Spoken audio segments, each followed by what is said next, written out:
Imagine waking up hungry. No wallet, no coins, no app to check your balance. Just your hands, your instincts, and the people around you. You need food today. Not eventually, today. And there is no store, no currency, no price tag to negotiate with. For most of human history, this was simply life.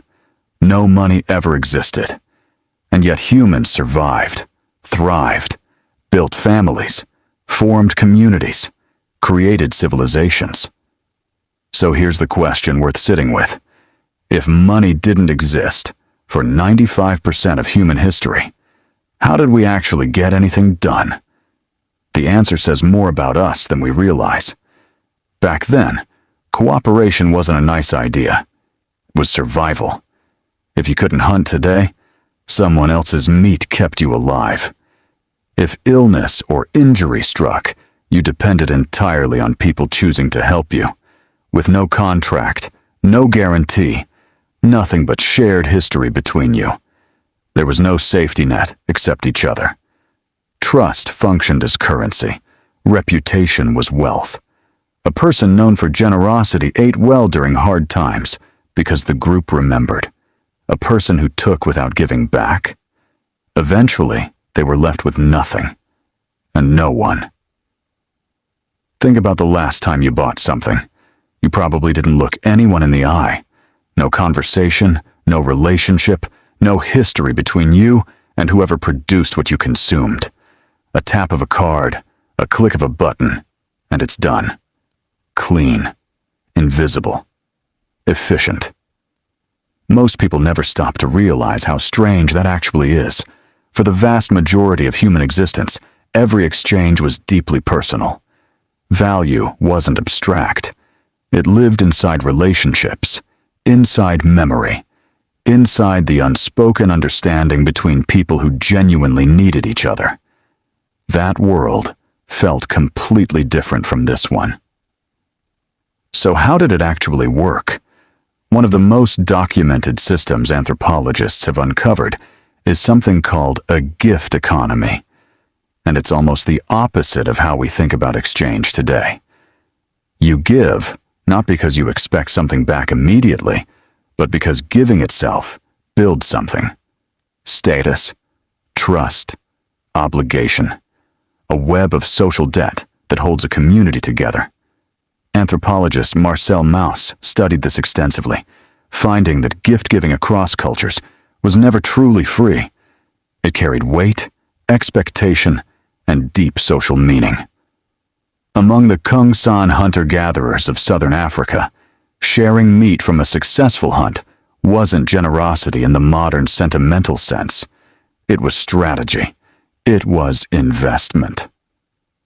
The Melanesian Kula Ring, a vast ceremonial exchange network spanning Pacific Island communities, moved shells and armbands across enormous distances, not for profit, but to maintain alliances, reinforce relationships, and signal trustworthiness across generations. Generosity was the original form of wealth accumulation. Alongside gift economies, something else was happening. Direct exchange. You have something I need. I have something you need. Let's trade. Simple in concept, but remarkably sophisticated in practice. Archaeological evidence reveals early human trade networks that stretch across hundreds, sometimes thousands of miles. Obsidian blades originating from volcanic sources in modern-day Turkey have been found at sites far across the ancient Middle East. Shells from coastal regions appear deep inland, at sites with no natural access to the sea. These objects moved across mountains, rivers, and generations. But here's what's striking. None of this required standardized currency to function.